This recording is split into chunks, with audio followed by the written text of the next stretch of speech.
Axis IIT JEE NEET में आपका स्वागत है। आज जो हम चैप्टर पढ़ने जा रहे हैं वो है मैग्नेटिज्म, ठीक है, जो कि आईआईटी और जेईई के पॉइंट ऑफ व्यू से बहुत ही इंपॉर्टेंट चैप्टर है। ठीक, तो सबसे पहले हमें समझना होगा ये मैग्नेटिज्म है क्या। ठीक है, ये मैग्नेटिज्म सबसे पहली बार कहाँ डिस्कवर हुआ, कैसे डिस्कवर हुआ, इसकी प्रॉपर्टी क्या है। ठीक है, तो चलिए देखते हैं यहाँ पर। ठीक है, अगर हम बात करें मैग्नेटिज्म की, तो मैग्नेटिज्म क्या है? मैग्नेटिज्म एक ऐसी प्रॉपर्टी है मटेरियल की जिसकी वजह से, ठीक है, कोई मटेरियल दूसरे मटेरियल को अपनी तरफ अट्रैक्ट या रिपेल कर सकता है। जैसे कि हमने इलेक्ट्रोस्टैटिक में पढ़ा था कि हाँ, एक चार्ज भी क्या है, एक ऐसी प्रॉपर्टी है जिसकी वजह से क्या है, एक चार्ज ऑब्जेक्ट दूसरे चार्ज ऑब्जेक्ट को क्या कर सकता है, अट्रैक्ट कर सकता है या फिर रिपेल कर सकता है। सिमिलरली अगर हम यहाँ देखें तो मैग्नेटिज्म भी मैटर में पाए जाने वाली एक ऐसी प्रॉपर्टी है जिसकी वजह से क्या है, जो मैटर है हमारा, ठीक है, कोई भी मैटर, वो अगर उसमें मैग्नेटिज्म प्रॉपर्टी है तो वो मैग्नेटिक मटेरियल या अपने जैसे किसी दूसरे मटेरियल को अपनी तरफ अट्रैक्ट या फिर रिपेल कर सकता है। तो अगर देखा जाए तो सबसे पहले मैग्नेटिज्म की अगर हम बात यहाँ पे करें तो मैग्नेटिज्म को सबसे पहले खोजा गया यूरोप में। ठीक है, वहां पे देखा गया कि कुछ पत्थर थे जिनमें कुछ ऐसी प्रॉपर्टी थी कि वो आयरन को अपनी तरफ अट्रैक्ट कर सकते थे। ठीक है, तो वहां से ये पहली बार डिस्कवर हुआ कि हाँ, मैग्नेटिज्म है क्या एक्चुअली। ठीक है, अगर हम यहाँ पे बात करें तो मैग्नेटिज्म जो ऐसे और, ठीक है, जिनमें मैग्नेटिक प्रॉपर्टी पाई जाती है जो कि नेचुरली अकर करते हैं, उनका नाम हम यहाँ पे मैग्नेटाइट है। ठीक है, इसे हम जनरली लोड स्टोन के नाम से जानते हैं। तो सबसे पहली बार जो मैग्नेटिज्म प्रॉपर्टी है वो डिस्कवर की गई इन्हीं लोड स्टोन्स में। ठीक, अगर हम बात करें मैग्नेटिज्म की हिस्ट्री की तो हम यहाँ पे कह सकते हैं क्या, 1600 में विलियम गिलबर्ट ने सबसे पहली बार मैग्नेटिक मटेरियल्स के बारे में बताया लोगों को। ठीक है, उन्होंने ये बताया कि अर्थ के पास भी मैग्नेटिक फील्ड होता है। ठीक है, का मैग्नेटिक फील्ड होता है। फिर उसके बाद हम देखते हैं ऑस्ट्रेलिया ने एक एक्सपेरिमेंट करके दिखाया कि ठीक है, एक इलेक्ट्रिक, अगर कोई वायर में इलेक्ट्रिक करंट ट्रेवल कर रहा है तो वो क्या करता है, मैग्नेटिक फील्ड को अपने आसपास डिफ्लेक्ट करता है, मैग्नेटिक नीडल को अपने आसपास क्या करता है, डिफ्लेक्ट करता है। ठीक है, फिर उसके बाद हमने देखा कि एंड्रे मैरी एम्पियरे ने बताया कि हाँ, पैरेलल वायर्स, अगर पैरेलल वायर रखे हो और वो करंट क्या है, उसमें उनमें करंट दौड़ रहा है तो वो भी क्या करेंगे, एक दूसरे के ऊपर फोर्स एक्सर्ट करते हैं। फिर उसके बाद धीरे धीरे माइकल फैराडे ने इलेक्ट्रिक फील्ड और मैग्नेटिक फील्ड को एक तरह से रिलेट किया। ठीक है, फिर उसके बाद हमने देखा कि जेम्स क्लार्क मैक्सवेल है जिन्होंने इलेक्ट्रोमैग्नेटिक वेव्स थ्योरी दी। ठीक, तो कुछ इस तरह से हमारे मैग्नेटिज्म का जो स्टडी है वो धीरे धीरे आगे बढ़ता रहा। ठीक, फिर यहाँ पे हम देखें, हमने कई बार जब हमने मटेरियल खोजा कि कुछ ऐसे मटेरियल भी हैं जो नेचुरली एग्जिस्ट करते हैं जिनमें क्या है, वो दूसरे अगर मटेरियल को अपनी तरफ अट्रैक्ट या रिपेल कर सकते हैं। ठीक है, तो जब ये प्रॉपर्टी खोजी गई तो उसके बाद हमने देखा कि इसमें कई अलग तरह के क्लासिफिकेशन भी हुए। ठीक है, जिनमें हमारे पास आता है, पहला क्लासिफिकेशन था उन मटेरियल्स का, वो है फेरोमैग्नेटिज्म। अगर हम फेरोमैग्नेटिज्म की बात करें तो फेरोमैग्नेटिज्म क्या है, ऐसे मटेरियल हैं जो जिनमें एक परमानेंट मैग्नेटिज्म प्रॉपर्टी होती है। मतलब क्या है कि वो परमानेंटली मैग्नेट की तरह एक्ट करते हैं। ठीक है, या मैग्नेटिक फील्ड की तरफ अट्रैक्ट होते हैं या फिर रिपेल होते हैं। ठीक है, इनमें हम जानते हैं क्या, आयरन है, कोबाल्ट है, निकल है। ठीक है, ये सारे जैसे जो मटेरियल हैं वो क्या है, परमानेंट मैग्नेट की तरफ क्या होते हैं, अट्रैक्ट होते हैं। ठीक है, मतलब एकदम अच्छे से अट्रैक्ट होंगे। ठीक है, और बहुत स्ट्रांगली अट्रैक्ट होंगे। ठीक, उसके बाद अगर हम दूसरे क्लास की बात करें तो हमारे पास आता है क्या, पैरामैग्नेटिज्म। पैरामैग्नेटिज्म क्या है, पैरामैग्नेटिज्म एक ऐसे मटेरियल है, ठीक है, जो बहुत ही वीकली अट्रैक्ट होते हैं मैग्नेटिक मटेरियल की तरफ। यानी कि अगर आपने कोई परमानेंट मैग्नेट रखा है और आप उधर पैरामैग्नेटिक मटेरियल लेकर आ रहे हैं तो वो बहुत वीकली अट्रैक्ट होंगे। तो इनके एग्जांपल्स यहाँ पे हम देख सकते हैं कि ऑक्सीजन, एल्यूमिनियम, कुछ ऐसे मटेरियल हैं जो कि मैग्नेट की तरफ बहुत ही वीकली अट्रैक्ट होते हैं। ठीक है, फिर उसके बाद हमारे पास एक नेक्स्ट क्लासिफिकेशन आता है जिसे हम कहते हैं कि डायामैग्नेटिक। डायमैग्नेटिक क्या है, वो हमेशा ही परमानेंट मैग्नेट से रिपेल होंगे, ठीक है, वो कभी भी परमानेंट मैग्नेट की तरफ अट्रैक्ट नहीं होंगे, ठीक है। इनमें एग्जांपल है हमारे पास क्या, कॉपर, कार्बन और एक्सेट्रा, ठीक है। जैसे कि हम बात करें, अगर आप कॉपर वायर को अगर मैग्नेटिक फील्ड की तरफ लेकर जाएंगे तो वो मतलब क्या होगा, थोड़ा वीकली रिपेल करेगा, ठीक है, वो कभी अट्रैक्ट नहीं करेगा। तो यहाँ पर हम इस तरह से हमने कुछ मटेरियल्स को क्लासिफाई किया है। फिर एक मटेरियल और आता है, जैसे कि हम कह सकते हैं एंटी फेरोमैग्नेटिक, वो मैग्नेटिक मटेरियल, ठीक है। इनमें जैसे इसके एग्जांपल है हमारे पास क्या, क्रोमियम, ठीक है, और स्टील ग्लासेस। इनमें क्या है, इनमें ये ऐसे मटेरियल होते हैं जो मतलब डिपेंड करता है इनका मतलब एनवायरनमेंट में, नेचर का एनवायरनमेंट का कंडीशन क्या है उस पर इनकी प्रॉपर्टी मैग्नेटिज्म की तरफ हमें देखने को मिलती है।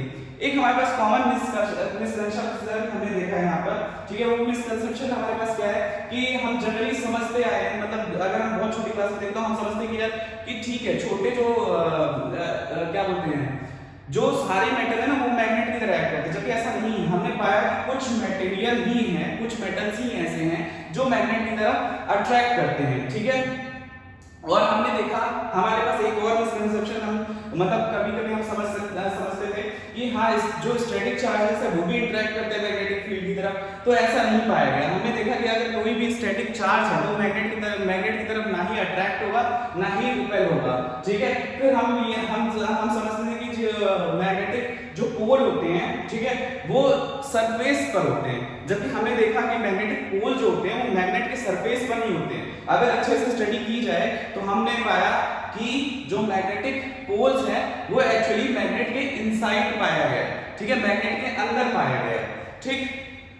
फिर अगर हम बात करें, ठीक है, एक और बात की मैग्नेटिक मटेरियल की, कि मैग्नेटिज्म में, ठीक है, कभी भी मैग्नेटिक मोनोपोल एग्जिस्ट नहीं करता, जबकि हमने इलेक्ट्रोस्टैटिक में देखा क्या कि वहां पे पोल्स एग्जिस्ट करते हैं, ठीक है। जैसे अगर पॉजिटिव पोल एक अलग ही एग्जिस्ट कर सकता है और नेगेटिव पोल क्या हो सकता है, एकदम अलग इंडिपेंडेंटली एग्जिस्ट कर सकते हैं। लेकिन जब भी हम मैग्नेट के केस में देखते हैं तो मैग्नेट के केस में कभी भी हमें मैग्नेटिक मोनोपोल्स नहीं देखने को मिलेगा। अगर मैग्नेट है तो हमेशा डाइपोल में ही वो एग्जिस्ट करेगा। मतलब क्या कि हम सब जानते हैं मैग्नेटिक पोल्स के दो तरह के होते हैं, साउथ पोल और नॉर्थ पोल। वो दोनों ही क्या करेंगे, एकदम एक साथ एग्जिस्ट करेंगे, कभी भी अकेले एग्जिस्ट नहीं करता, ठीक है। उसके बाद देखा जाए, हम मैग्नेट कुछ ऐसे मटेरियल होते हैं, ठीक है, जिन्हें हम मतलब हम उनसे क्या कर सकते हैं, उन्हें मैग्नेटिक प्रॉपर्टी दे भी सकते हैं। मतलब कहने का मतलब है कि हम उन्हें मैग्नेट बना सकते हैं, ठीक है।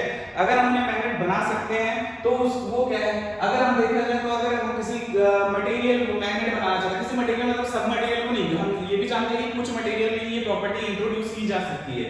जैसे कि अगर मान लो हमारे पास कोई ऐसा आयरन है जिसके पास कोई भी मैग्नेटिक प्रॉपर्टी अभी नहीं है, मतलब वो एक मैग्नेट की तरह बिहेव नहीं कर रहा है, वो उस मैग्नेट की तरफ अट्रैक्ट हो सकता है पर मैग्नेट की तरह बिहेव नहीं कर सकता। तो सबसे पहले प्रीवियसली देखा गया कि अगर हम किसी मतलब आयरन को, ठीक है, अगर हम उसे स्ट्रोक करें, उसे मतलब पीटे, तो क्या होगा, धीरे धीरे उसमें क्या होगा, एक परमानेंट मैग्नेटिज्म डेवलप होने लगता है, ठीक है। परमानेंट मैग्नेटिज्म डेवलप होता है। और ऐसा क्यों होता है, क्योंकि हम जानते हैं कि हमारी अर्थ भी क्या है, एक मैग्नेट की तरह एक्ट करती है। तो जब हम उसको किसी आयरन बॉडी को, ठीक है, अगर हम उसे स्ट्रोक करते हैं तो स्ट्रोक करने के दौरान होता क्या है कि वो अपने अंदर जो इलेक्ट्रॉन्स हैं, ठीक है, उन्हें वो मैग्नेटिक फील्ड में अरेंज करता है, ठीक है, अर्थ के मैग्नेटिक फील्ड में अरेंज करने की कोशिश करता है, जिसकी वजह से क्या होता है, उस मटेरियल में, उस आयरन बॉडी में क्या डेवलप हो जाता है, मैग्नेटिक फील्ड डेवलप हो जाती है, ठीक है, जो कि परमानेंट होती है लेकिन बहुत वीक मैग्नेटिक फील्ड होती है, मतलब बहुत ज्यादा स्ट्रांग नहीं होती, ठीक है। दूसरा एक तरीका है कि किसी आयरन को या किसी क्या बोलते हैं, आयरन लाइक मटेरियल को, ठीक है, जो आयरन के मैग्नेट की तरफ अट्रैक्ट होते हैं, उसे अगर हमें परमानेंट मैग्नेट पे बदलना है तो हम उसमें क्या करते हैं, डायरेक्ट डीसी करंट अप्लाई कर दें। अगर हम डीसी करंट अप्लाई करते हैं तो उसमें भी हम क्या प्रोड्यूस कर सकते हैं, मैग्नेटिज्म प्रोड्यूस कर सकते हैं, ठीक है। और ये अभी थर्ड पॉइंट तो अभी मैंने समझाया, ठीक है। अगर हमें किसी परमानेंट मैग्नेट को डीमैग्नेटाइज करना है, अगर किसी परमानेंट मैग्नेट को मुझे डीमैग्नेटाइज करना है तो मैं क्या कर सकता हूं, उसको या तो मैं क्या करूं, सिंपली उसको पटक देखा होगा कि अगर आप मैग्नेट को बहुत अच्छे से नहीं रखते हैं, ठीक है, उसे लगातार स्ट्राइक करते रहते, स्ट्रोक करते रहते, तो वो क्या होता है, उसमें धीरे धीरे मैग्नेटिज्म की जो प्रॉपर्टी है वो क्या होती है, कम होने लगती है। फिर अगर हम बात करें यहाँ पर कि हमारे पास नेक्स्ट एक मेथड है जिससे हम किसी भी परमानेंट मैग्नेट को डीमैग्नेटाइज कर सकते हैं, वो है हीटिंग। अगर आप किसी मैग्नेट को हीट करिए, हायर टेम्परेचर पे हीट करिए, तो वो भी क्या होगा, वो भी धीरे धीरे अपनी मैग्नेटिक प्रॉपर्टी को लूज करने लगेगा, ठीक है। और उसके बाद क्या है, अगर हम किसी भी मैग्नेटिक मटेरियल पर, ठीक है, एसी करंट अप्लाई करते हैं, ठीक है, डीसी करंट अप्लाई करते हैं, तो मटेरियल क्या होता है, हमारा आयरन लाइक मटेरियल क्या होता है, वो उसमें मैग्नेटिज्म प्रॉपर्टी डेवलप होने लगती है। लेकिन अगर हम किसी मटेरियल में जो कि ऑलरेडी एक मैग्नेट है, अगर हम उसमें एसी करंट को अप्लाई करें, ठीक है, उसमें एसी करंट पे अप्लाई करें उस पे, तो हम देखेंगे क्या हो जाएगा, वो धीरे धीरे डीमैग्नेटाइज होने लगेगा, ठीक। तो सबसे बड़ी बात है यहाँ पे हमने मैग्नेटिज्म को समझा कि कुछ ऐसे मटेरियल होते हैं, कुछ ऐसे मटेरियल होते हैं जिनमें कुछ प्रॉपर्टी होती है जिसकी वजह से एक ऐसी प्रॉपर्टी है जिसकी वजह से वो दूसरे मटेरियल को अट्रैक्ट करते हैं, रिपेल भी करते हैं अपने जैसे मटेरियल को, ठीक है। तो ये जो प्रॉपर्टी, इसी प्रॉपर्टी को हमने कहा कि यही प्रॉपर्टी क्या है, मैग्नेटिज्म प्रॉपर्टी, ठीक है, ये मटेरियल की प्रॉपर्टी है, ठीक है। नाउ अगर हम डिस्कस करें, ठीक है, तो इसका कारण क्या है कि कोई किसी को अट्रैक्ट कर सकता है, कोई किसी को रिपेल कर सकता है, ठीक है, वो और कितने रेंज तक अट्रैक्ट कर सकता है, कितने रेंज तक अट्रैक्ट नहीं कर सकता, ठीक है। तो इसको समझने से पहले हमें समझना होगा मैग्नेटिक फील्ड के बारे में कि एक्चुअली यहाँ पर जो टर्मिनोलॉजी आती है मैग्नेटिक फील्ड वो है क्या, ठीक है। हम सब जानते हैं, ठीक, अगर हमने बचपन में पढ़ा है कि अगर हम कोई मैग्नेट रखें और यहाँ पे हमने उसके पास आयरन का पाउडर डाल दिया, ठीक है, पाउडर्ड फॉर्म ऑफ आयरन डाल दिया, तब हम देखेंगे कि जो आयरन के पाउडर्ड पार्टिकल्स हैं वो अपने आप को कुछ इस तरह से अरेंज करेंगे, ठीक है। यहाँ देखिए एक लाइन बनाते हुए, पर्टिकुलरली एक लाइन बनाते हुए अपने आप को क्या करेंगे, वो अरेंज करेंगे। तो ये जो अरेंजमेंट है, ठीक है, इसी को कंसीडर किया गया कि हाँ ये मैग्नेटिक फील्ड लाइंस वहां से पास हो रही है, तभी क्या है, ये आयरन पार्टिकल अपने आप को कुछ इस तरह से अरेंज कर पा रहे हैं, ठीक है। तो हमने देखा कि मैग्नेटिक जो मैग्नेट है उसके चारों तरफ एक इमेजिनरी लाइन है जो कि पास होती है, जो कि स्टार्ट होती है नॉर्थ पोल से और एंड होती है यहाँ पे साउथ पोल पर, ठीक है। मतलब वो उसका स्टार्टिंग पॉइंट क्या होगा, मतलब वो नॉर्थ से साउथ की तरफ जाती हुई हमें नजर आएगी, ठीक है। और हम जानते हैं मैग्नेट के दो पोल्स होते हैं जो कि नॉर्थ पोल और साउथ पोल के नाम से हैं, ठीक है। मैग्नेटिक जो फील्ड लाइंस होती हैं वो नॉर्थ पोल से स्टार्ट होती हैं और साउथ पोल की तरफ ऐसा लगता है कि साउथ पोल पर जाके वो खत्म हो जाएगी, पर खत्म नहीं होती क्योंकि ये कॉन्टिन्यूअस मैग्नेटिक फील्ड लाइन होती है, ठीक है। अगर हम यहाँ पे देखें तो हम जानते हैं कि हमारा अर्थ भी क्या है, एक मैग्नेट की तरह ही है, ठीक है। हमें यहाँ पर कलेक्टिवली समझना होगा कि मैग्नेट कहाँ है, ठीक है। हमारा अर्थ भी क्या है, एक मैग्नेट की तरह है। अगर मैं अर्थ का हम, ठीक है, मैग्नेटिज्म देखें तो अर्थ का जो जियोग्राफिक नॉर्थ पोल है, ठीक है, वो किस तरफ है, geographic north pole. Geographic north pole की अगर बात करें तो वो हमारा क्या है, मतलब यहाँ पे साउदर्न हेमिस्फीयर पे एग्जिस्ट करता है, और जो हमारा नॉर्थ पोल है साउदर्न हेमिस्फीयर में नॉर्थ पोल एग्जिस्ट करता है, और नॉर्दर्न हेमिस्फीयर में हमारे अर्थ का क्या बोलते हैं, साउथ पोल एग्जिस्ट करता है, ठीक। नेक्स्ट अगर हम बात करें यहाँ पे, ठीक है, एक क्वेश्चन आता है, ठीक है, ये इसमें हमने क्या कहा कि ठीक है हमने मैग्नेट के बाहर तो देख लिया कि मैग्नेटिक फील्ड लाइन कैसे जा रही है, नॉर्थ से स्टार्ट हो रही है और साउथ पर एंड हो रही है, पर अगर हम मैग्नेट के अंदर की बात करें तो मैग्नेट के अंदर वो क्या है, अगर हम मैग्नेट के अंदर की बात करें तो मैग्नेट के अंदर हम देखें तो मैग्नेट के अंदर ये जो फील्ड लाइन है ये एक्चुअली कॉन्टिन्यूअस है, ठीक है। ये जो फील्ड लाइन है वह प्रॉपर्ली कॉन्टिन्यूअस फील्ड लाइन को फॉर्म करती हुई नजर आएगी। मतलब क्या है कि अगर मैग्नेट के अंदर की बात करें तो मैग्नेट के अंदर जो फील्ड लाइन है वो ट्रेवल करती है from south pole to north pole, जबकि मैग्नेट के बाहर अगर देखा जाए तो वो नॉर्थ टू साउथ ट्रेवल करती है, ठीक है। नाउ एक हमारे यहाँ पर क्वेश्चन और आता है, ठीक है, जैसे हमने यहाँ पर देखा कि मैग्नेटिक जो फील्ड लाइंस हैं वो क्या है, मतलब लगातार कॉन्टिन्यूअस है, ठीक है, ना ही इसका स्टार्टिंग पॉइंट है ना ही इसका एंडिंग पॉइंट है। जबकि हमने इलेक्ट्रोस्टैटिक में पढ़ा है, इलेक्ट्रोस्टैटिक में अगर हम देखें तो अगर हमारे पास यहाँ पे प्लस क्यू चार्ज है, ठीक है, और यहाँ पे माइनस क्यू चार्ज है, तो हम देखते हैं कि पॉजिटिव टू नेगेटिव यहाँ पर मतलब फील्ड लाइंस ट्रेवल होती हैं, ठीक है। मतलब इसका एक स्टार्टिंग पॉइंट पर्टिकुलरली दिखता है, इसका क्या दिखता है हमारे पास एक एंड पॉइंट दिखता है, ठीक है। जबकि अगर हम मैग्नेट की बात करें तो मैग्नेट की जो फील्ड लाइंस है ये कॉन्टिन्यूअस है, ना ही इसका कोई स्टार्टिंग पॉइंट होगा, ना ही इसका कोई एंड पॉइंट होगा। लेकिन हाँ अगर हम पढ़ने के उससे देखें तो क्या होता है, नॉर्थ पोल से ही निकलती हुई बाहर की तरफ, अगर मैग्नेट के बाहर की बात करें तो नॉर्थ पोल से फील्ड लाइन निकलती है और किधर की तरफ जाती है, साउथ पोल की तरफ जाती है, ठीक। चलिए फिर उसके बाद अगर हम देखें यहाँ पर एक क्वेश्चन है, ठीक। यहाँ पे सिंपल सा ये बहुत इजीएस्ट क्वेश्चन है कि हाँ ठीक है, यहाँ पर जो डायरेक्शन होगा हमारे मैग्नेटिक कंपास का, मतलब हमारे कंपास के नॉर्थ पोल का डायरेक्शन इस तरफ, यहाँ पर क्या होगा, तो सिंपली अगर हम देखें तो मैग्नेटिक फील्ड लाइन कैसे गुजरती है, नॉर्थ टू साउथ की तरफ जाती है, नॉर्थ टू साउथ की तरफ जाएंगी, ये डायरेक्ट कुछ ऐसे, ठीक है। तो जो हमारे मैग्नेटिक नीडल का भी जो कुछ होगा वो लगभग कुछ ऐसा ऐसा मतलब इस डायरेक्शन में होगा, मतलब मैग्नेटिक नीडल का नॉर्थ पोल जो होगा हमारा क्या होगा, कुछ इस तरह से जाएगा टुवर्ड्स द राइट, ठीक है।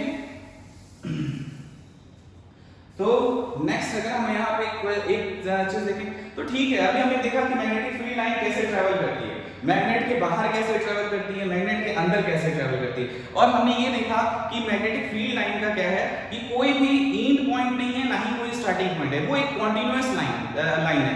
जबकि इलेक्ट्रोस्टैटिक में हमने देखा था, इलेक्ट्रोस्टैटिक में हम जानते हैं क्या कि मैग्नेटिक जो इलेक्ट्रिक फील्ड है, एक्चुअली इलेक्ट्रिक फील्ड का वहां पे स्टार्टिंग पॉइंट भी है, इलेक्ट्रिक फील्ड का वहां पे एंड पॉइंट भी, लेकिन यहाँ पर क्या है, ना ही मैग्नेटिक फील्ड का कोई एंड पॉइंट होता है, ना ही स्टार्टिंग पॉइंट होता है। दे जस्ट अंडरस्टूड दैट कि वो क्या है, नॉर्थ पोल से स्टार्ट हो रही है और साउथ पोल जा रही है बाहर की तरफ, मैग्नेट के बाहर, जबकि मैग्नेट के अंदर क्या है, वो north to south to north की तरफ ट्रैवल करती है, ठीक है। तो हमने ये देखा कि मैग्नेटिक फील्ड कुछ इस तरह से ड्रॉ की जा सकती है मैग्नेट के अराउंड, लेकिन हम इस मैग्नेटिक फील्ड को एक्चुअली डिफाइन कैसे करें, क्योंकि देखो इलेक्ट्रिक फील्ड को डिफाइन करना तो बहुत आसान था, क्योंकि वहां पे क्या था, मोनोपोल एग्जिस्ट कर रहा था, तो हमने कह दिया था सिंपली कि force exerted on a unit charge per unit charge is the electric field, ठीक है। यहाँ वहां पे हमने क्या डिफाइन किया था कि force per unit charge is the electric field, लेकिन यहाँ पर इस तरह से डिफाइन कर पाना थोड़ा सा मुश्किल है, ठीक है, क्योंकि सब मैग्नेट के केस में क्या है, तो मैग्नेट के केस में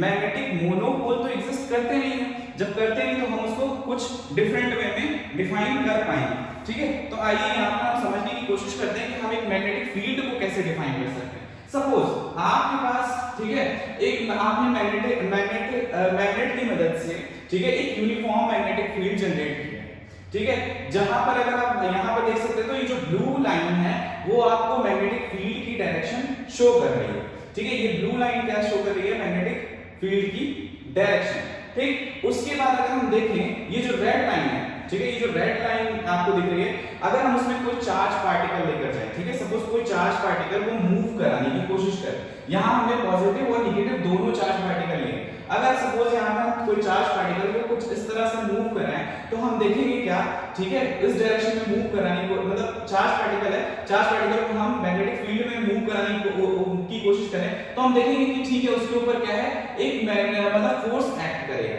हमेशा हमने ये ऑब्जर्व किया कि ठीक है, कोई भी मूविंग चार्ज पार्टिकल है, अगर वो मूविंग चार्ज पार्टिकल, ना कि static charge particle, static charge particle तो बिल्कुल भी इंटरेक्शन देगा ही नहीं मैग्नेटिक फील्ड में, लेकिन अगर मूविंग चार्ज पार्टिकल, ठीक है, कोई मूविंग चार्ज पार्टिकल है और वो मैग्नेटिक फील्ड में मूव कर रहा है, तो हमने वहां पे ऑब्जर्व किया कि वहां पर क्या है, वो मूविंग चार्ज पार्टिकल क्या करता है, अपने ऊपर फोर्स एक्सर्ट करता है, ठीक है, कुछ फोर्स एक्सपीरियंस करता है। वो फोर्स क्या होता है, मतलब वेलोसिटी वेक्टर और मैग्नेटिक वेक्टर के प्लेन के परपेंडिकुलर होता है। जैसे कि अगर हम इस डायग्राम में समझें, ठीक है, सपोज ये जो हमारा ये क्या है, मैग्नेटिक फील्ड की डायरेक्शन है, ठीक है, और हमने कुछ पॉजिटिव चार्ज को हमने इस डायरेक्शन में मूव किया, v डायरेक्शन में, तो हम देखेंगे ये जो b और b से जो बनता हुआ प्लेन है, ठीक है, उस चार्ज मतलब प्लेन है, उसके परपेंडिकुलरली उस चार्ज पर एक फोर्स लगेगा जिसे हम मैग्नेटिक फोर्स कहते हैं, ठीक है, जिसे हम यहाँ पे क्या कहेंगे, मैग्नेटिक फोर्स कहेंगे।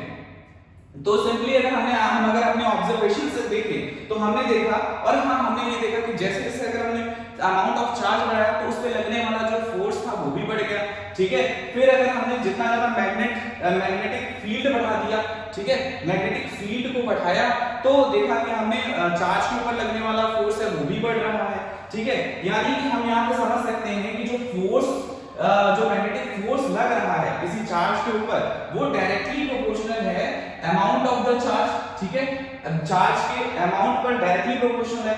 और हमने ऑब्जर्व किया कि ये जो फोर्स है, ठीक है, वो डायरेक्टली प्रोपोर्शनल है किसके, जो हमने मैग्नेटिक फील्ड वहां पर लगाई है, ठीक है, मैग्नेटिक फील्ड जो हमने लगा रखी है उसके डायरेक्टली प्रोपोर्शनल है। और हमने ये ऑब्जर्व किया, ठीक है, कि जितनी ज्यादा हम वेलोसिटी देंगे, ठीक है, चार्ज को जितनी ज्यादा वेलोसिटी देंगे उतना फोर्स भी लगेगा, यानी कि जो हमारा Fb है वो आल्सो डायरेक्टली प्रोपोर्शनल है क्या, वेलोसिटी वेक्टर के, ठीक है। तो यहाँ पे वेक्टर है। और हमने ये ऑब्जर्व किया कि जो ये फोर्स है वो हमेशा किस डायरेक्शन में लग रहा है, perpendicular to the plane of the B and v, ठीक है। जो b और v मतलब मैग्नेटिक फील्ड और जो वेलोसिटी वेक्टर है जिस प्लेन में है उस प्लेन के हमेशा परपेंडिकुलर फोर्स लगता है। तो इस वजह से हम यहाँ पे क्या लिख सकते हैं, Fb is also directly proportional to sine of theta, ठीक है, where theta is the angle between velocity vector and magnetic field vector, ठीक है, मैग्नेटिक फील्ड जिस डायरेक्शन में अप्लाई किया गया। तो अगर हम कलेक्टिवली हम इस बात को लिखें, ठीक है, कलेक्टिवली अगर हम इस बात को लिखें तो Fb, ठीक है, is directly proportional to QV, ठीक है, B sin थीटा, ये आ जाएगा। हम सब जानते हैं QV sin थीटा है, तो यहाँ पे दो वेक्टर्स हैं, ठीक है, V और B वेक्टर, ऐसे अगर वेक्टर फॉर्म में सिंपली लिखें, ठीक है, तो ये क्या हो जाएगा, directly proportional QV cross B आएगा, ठीक है, ये चीज आ जाएगी। ये हमारा क्या वेक्टर फॉर्म में हमने इसको डिनोट कर दिया है। ये वेक्टर फॉर्म में हम क्या लिख सकते हैं, Fb is directly proportional to QV cross B के फॉर्म में, क्लियर है। तो यहां से हमारे पास क्या आता है, एक वो फोर्स आता है जो कि मूविंग चार्ज के ऊपर लगता है। जब भी वो मूविंग चार्ज मैग्नेटिक फील्ड में क्या करता है, मूव कर रहा होता है, ठीक है। तो यहां से हमने इस बात को समझा, ठीक। फिर अगर हम नेक्स्ट बात करें, ठीक, तो हम इसी को, ठीक है, जो Fb QV क्रॉस B है, इस एक्सप्रेशन से भी हम क्या कर सकते हैं, एक मैग्नेटिक फील्ड को क्या कर सकते हैं, डिफाइन कर सकते हैं। हम इसको कैसे डिफाइन कर सकते हैं, तो हम जान रहे हैं कि यहाँ पे अगर हम यहाँ पे देखें तो अगर हम चार्ज को 1 कूलम रख दें, ठीक है, मैग्नेटिक चार्ज को 1 कूलम रख दें और जो उसकी वेलोसिटी है मैग्नेटिक फील्ड में, और हम उसको क्या कर दें, ठीक है, सिंपली रख देते हैं 1 मीटर पर सेकंड, यानी कि चार्ज भी यूनिट रख दें, यूनिट कूलम रख दें, और वेलोसिटी भी यूनिट वेलोसिटी अगर कर देते हैं, तो जो फोर्स एक्सपीरियंस करेगा चार्ज वो यूनिट चार्ज, ठीक है, मैग्नेटिक फील्ड में वही क्या होगा, वही क्या होगा, मैग्नेटिक फील्ड के बराबर होगा। जैसे hence magnetic field is defined as the force experienced by a unit charge moving with a unit velocity in the direction perpendicular to the plane containing the velocity and magnetic field simply, ठीक है। यहां से हम ये magnetic field की definition बता सकते हैं, यानी कि मैग्नेटिक फील्ड क्या है, वो फोर्स जो एक मूविंग चार्ज अपने ऊपर एक्सपीरियंस करता है, ठीक है, एक यूनिट चार्ज अपने ऊपर एक्सपीरियंस करता है जब वो क्या हो, मतलब मैग्नेटिक फील्ड में एक यूनिट वेलोसिटी से मूव कर रहा हो, ठीक है। तो यहाँ पे हम सिंपली मैग्नेटिक फील्ड को कुछ इस तरह से समझ सकते हैं। और यहाँ पे एक ये वर्किंग डेफिनेशन हमें मिल जाती है मैग्नेटिक फील्ड की, ठीक है, जस्ट लाइक इलेक्ट्रिक फील्ड, ठीक है। तो आइए यहाँ पर देखते हैं, ठीक, इसकी यूनिट के बारे में हम यहाँ पर देखें। अगर हमने ये फोर्स की जो यूनिट होती है, ठीक है, वो हमारी न्यूटन होती है, चार्ज यूनिट कूलम मीटर पर सेकंड। तो अगर हम यहाँ से देखें तो यहाँ पे सिंपली क्या आ जाएगा, 1 न्यूटन पर एम्पियर, ठीक है, मीटर, ठीक है। तो इसी को हम क्या कहने लग जाते हैं, 1 टेस्ला कहने लग जाते हैं, ठीक है। तो एक टेस्ला क्या है, एक्चुअली बहुत बड़ी यूनिट होती है, ठीक है, इसे हम मतलब आगे चल के समझेंगे। यहाँ पे 1 टेस्ला लगभग 10⁴ गॉस के बराबर होता है, ये भी हम जानते हैं, ठीक। नेक्स्ट अगर हम आगे बढ़ें तो ये टेस्ला कितना बड़ा हो सकता है, इसे कैसे इमेजिन किया जाए, ठीक है। तो हम जानते हैं जो अर्थ की जो मैग्नेटिक फील्ड है वो क्या है, 0.5 गॉस है, यानी कि 5 × 10⁻⁻5 टेस्ला। जबकि हमारे जो ब्रेन से निकलता है जो मैग्नेटिक फील्ड जो हमारे ब्रेन में एक्ट करती है वो होती है 1 फर्मी टेस्ला के बराबर, यानी कि 1 × 10⁻⁵ टेस्ला एक्चुअली, ठीक है। और हम देखते हैं कि जनरल एमआरआई 3 टेस्ला के बराबर होता है, ठीक है। फिर उसके बाद अगर हम देखें तो बिगेस्ट जो अब तक हमें मैग्नेटिक फील्ड मिल पाई है वो एक पल्सर स्टार की है जो लगभग 150 टेस्ला के अराउंड है, ठीक।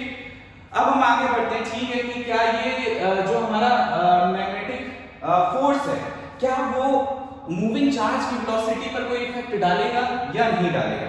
तो हमने अपने ऑब्जर्वेशन हमने ये प्रीवियसली ये ऑब्जर्वेशन में देखा, ठीक है, ये ऑब्जर्वेशन में समझा गया कि जो मैग्नेटिक फोर्स है वो कभी भी, ठीक है, एक मूविंग चार्ज की वेलोसिटी को, ठीक है, कुछ भी मतलब फर्क नहीं पहुंचाएगा, मतलब चेंज नहीं करेगा, मूविंग चार्ज की वेलोसिटी में कोई भी चेंजेस नहीं डालेगा। जैसे कि अगर हम यहाँ पे देखें, ठीक है, यहाँ पे हमारे पास क्या है, मतलब अगर हम इस बात को समझे तो यानी इस बात को समझे कि अगर मान लो सपोज वो कोई वेलोसिटी को उसके चेंज करता है, अगर वेलोसिटी चेंज करेगा तो इसका मतलब क्या है कि वो वर्क डन करेगा, ठीक है, वर्क डन करेगा तो वर्क डन होगा क्या, उस फोर्स के द्वारा। मान लो उस फोर्स ने मतलब ds कुछ वर्क डन किया, तो हम जानते हैं कि जो मैग्नेटिक फोर्स है वो एक्चुअली क्या लिखा जा सकता है, qv cross b dot v b, और यहां से v क्रॉस और v अगर आएगा तो सेम जो वेलोसिटी का क्रॉस मल्टीप्लिकेशन है वो क्या हो जाता है हमारा जीरो।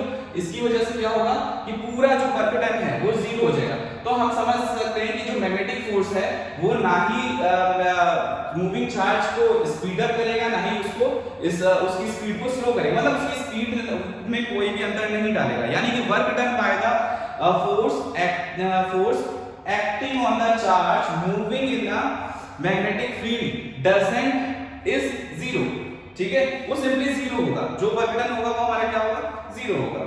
ठीक, नाउ यहाँ पर हमारे पास क्या है, एक सिंपल सा एक डिमॉन्स्ट्रेशन है जिसे यहाँ पे हम समझ सकते हैं, ठीक है।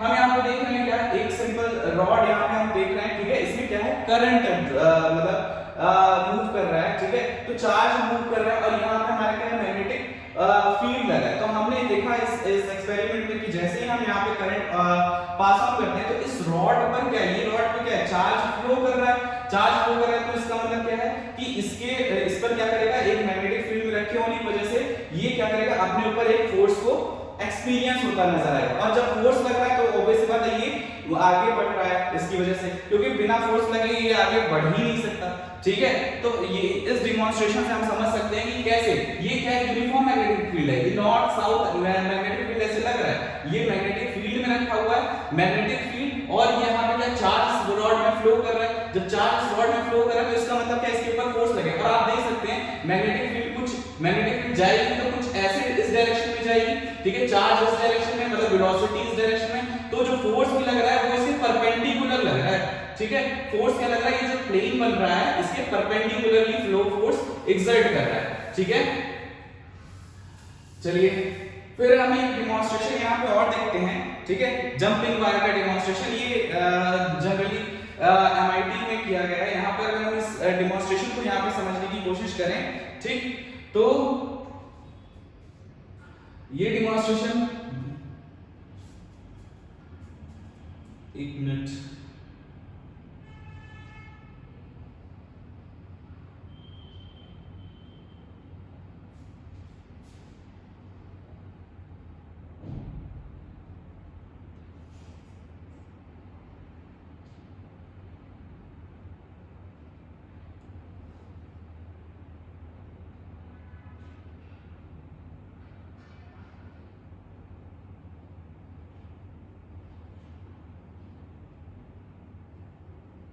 ठीक।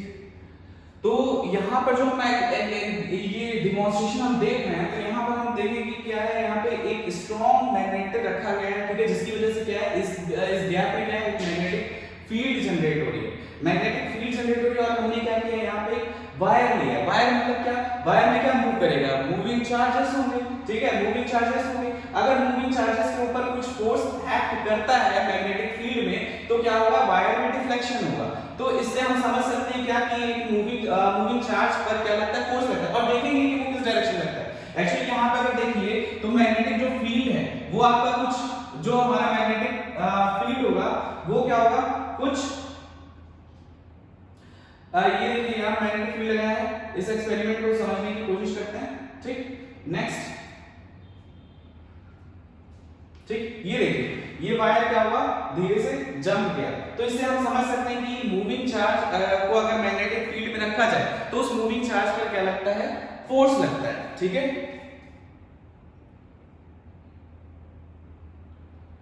तो यहाँ पे हम समझने की कोशिश करते हैं, ठीक है।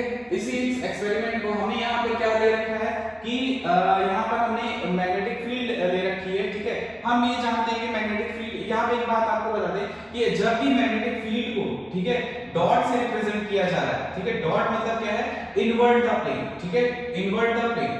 और अगर मैंने मैग्नेटिक फील्ड क्रॉस से रिप्रेजेंट किया तो outward the plane magnetic field आ रही होगी। इसका मतलब क्या है, मैग्नेटिक फील्ड बाहर से अंदर की तरफ जा रही है, डॉट का मतलब, और क्रॉस का मतलब क्या है कि अंदर से बाहर की तरफ मैग्नेटिक फील्ड आ रही है। तो हमने इस यहाँ पर क्या किया, मैग्नेटिक फील्ड को बाहर से अंदर की तरफ इनटू द प्लेन दिया, ठीक है, इनटू द प्लेन हमने मैग्नेटिक फील्ड लगा रखी है, ये यूनिफॉर्म मैग्नेटिक फील्ड है। अब हमने क्या किया, एक करंट कैरिंग वायर ले रखा है, ठीक है। जैसे ही हम देखेंगे कि हमने इस वायर मतलब करंट कैरिंग वायर है, और जैसे ही हम इस वायर में करंट को फ्लो कराएंगे तो हम देखेंगे क्या कि इस करंट को फ्लो कराते ही क्या होगा, ये वायर थोड़ा सा डिफ्लेक्ट करेगा। हमने देखा कि जब हम करंट को फ्लो करा रहे हैं क्या वो अपवर्ड से डाउनवर्ड की तरफ, तब क्या है, ये जो मैग्नेटिक फोर्स है वो किधर की तरफ एक्ट किया, टुवर्ड्स द लेफ्ट, ठीक है। जबकि यहाँ पर हमने देखा जैसे ही हम डाउनवर्ड से अपवर्ड की तरफ बढ़ा रहे हैं तो towards the right magnetic force यहाँ पर एक्ट कर रहा है, ठीक है।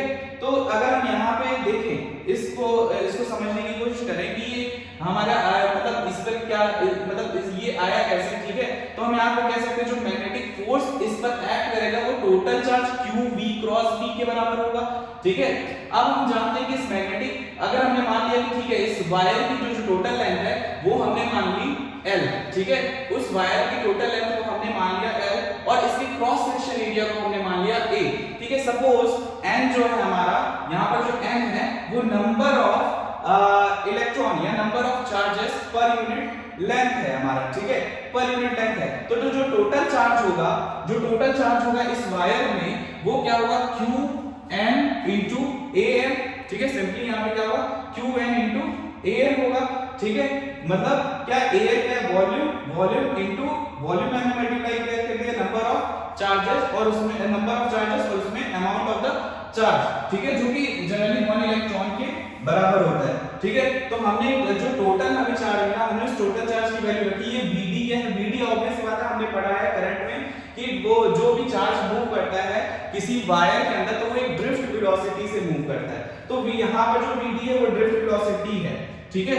ये Vd क्या है, हमारा ड्रिफ्ट वेलोसिटी, Q क्या है, Q टोटल क्या है, QNAL, ठीक है, इनटू Vd क्रॉस B, ठीक है। अब अगर हम यहाँ पे देखें, ठीक है, QNA इनटू Vd, अगर इस Vd को मल्टीप्लाई कर दिया जाए तो ये क्या होगा, सिंपल सा हमारा क्या बन जाएगा, करंट आ जाएगा, ठीक है। करंट मतलब क्या, QNVD इनटू A, हमारा क्या आ जाएगा, इस वायर में कितना करंट फ्लो हो रहा है तो इसको हम सिंपली I लिख सकते हैं और L क्रॉस B है, यहाँ पर हमें एक फाइनल फार्मूला यहाँ पे हमें मिल जाता है, ठीक है, कि करंट कैरिंग वायर में, ठीक है, करंट कैरिंग वायर में कितना फोर्स लग रहा है जब उसे हम मैग्नेटिक फील्ड में रखते हैं, ठीक है,